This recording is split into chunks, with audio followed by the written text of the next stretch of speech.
back at the hut again today, and I'm continuing on with the roof.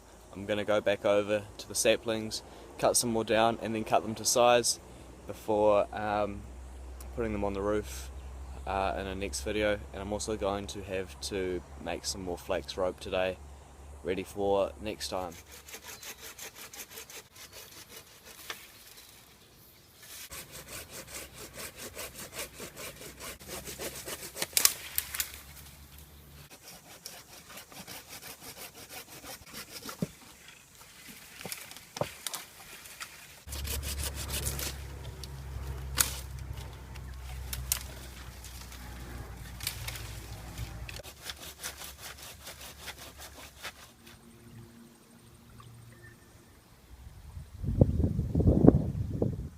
So this is on the other side of the river, and there's another path on this side, and it's actually so cool in here.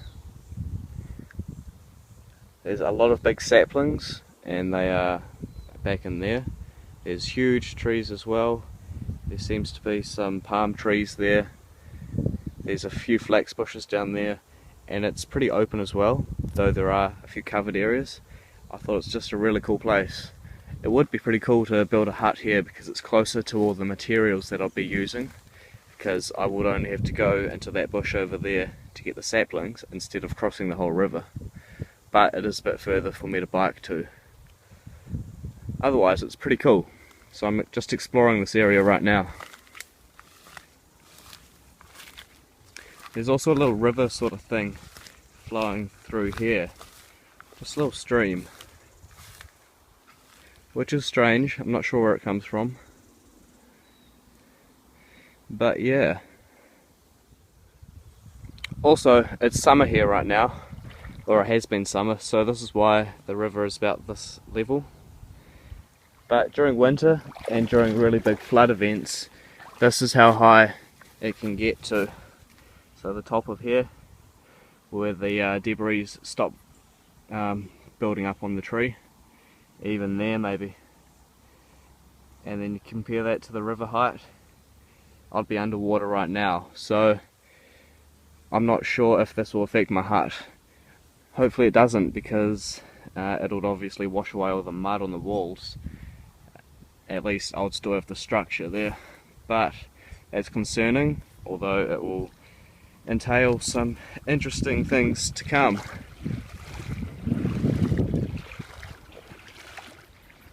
There's a couple of fish in here, as you can see. We're trying to catch them, but I'd fail. That's pretty cool. And now to drag these all the way back to the hut. So this is all of yesterday's and today's wood from the saplings. They're all cut into equal lengths, and they're all going to go onto the roof. So I've also got these two saplings here with a nice V shape, and I'm going to use them to secure the middle posts a little bit better. So now with those V-shaped sticks up in there securely, it's created a lot of tension in there. So just there, that end is held onto there, and then the V shape is going around those two sticks there, and on the other side it's doing the same thing and holding its tension just there. So this has made the structure pretty secure, and it allows me to have it without having the diagonal beam that used to run from there to there. So it's a good plus. Now I just need to trim those edges off, the ends off there, and then it'll be all good. It's also given me a nice sort of, well, stick up here where I can hang things off. That could even come in useful for making the flax roof, so that's really good.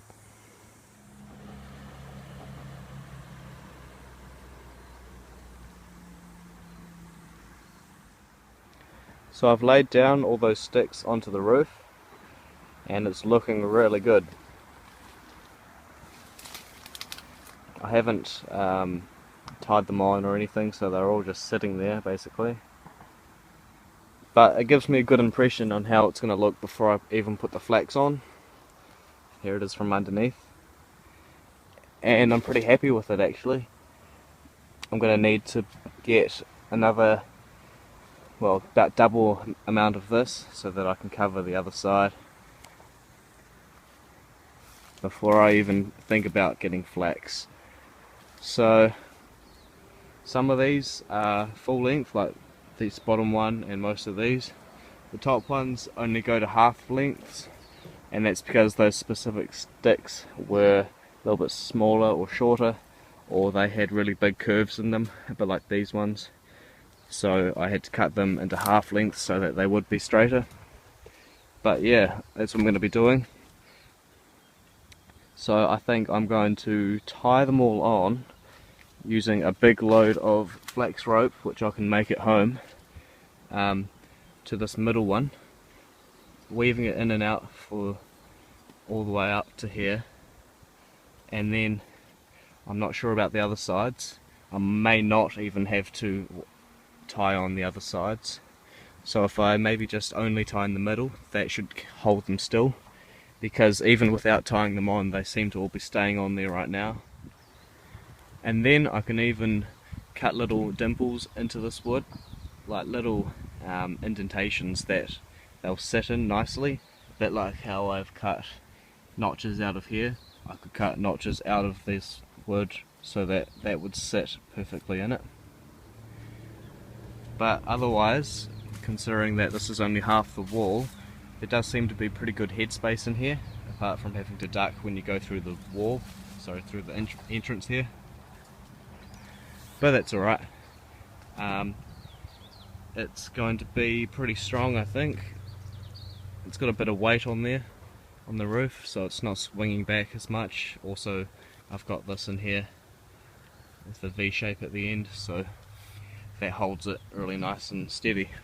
So next time I come down here, which will hopefully be next week, I'm going to get more saplings, cut them up, and hopefully even tie these ones on with flax rope.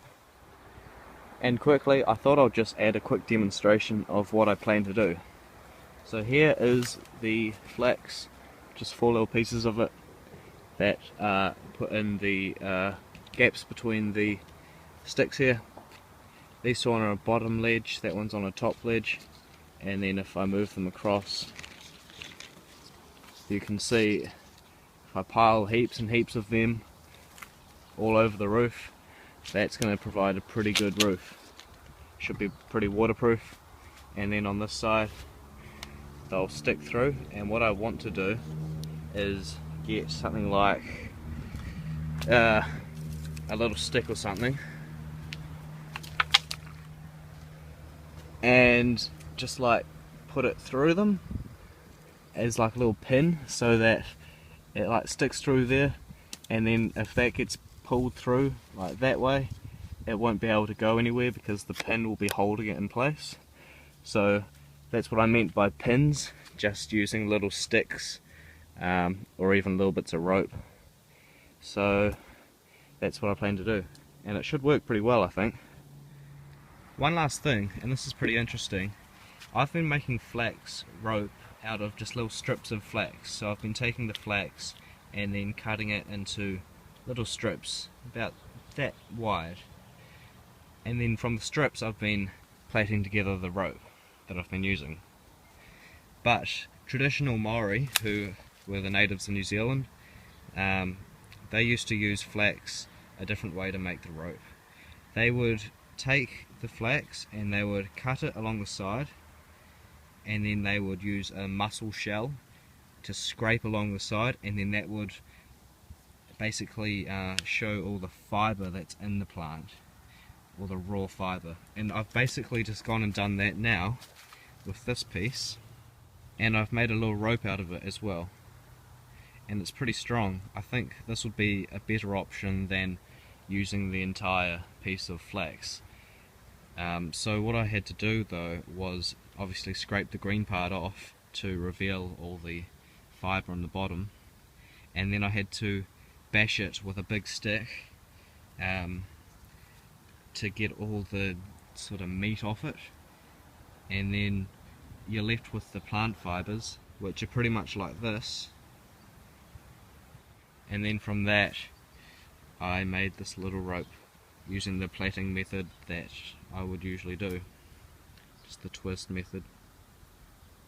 So yeah, I believe that this could be an even stronger way of making rope, although it would take a while to make it. It would take a bit longer to prepare it, but I might consider that for any other projects that I make, especially if I used a bow and arrow. I would definitely need to make a higher quality of rope. So yeah, I might even do this from now on.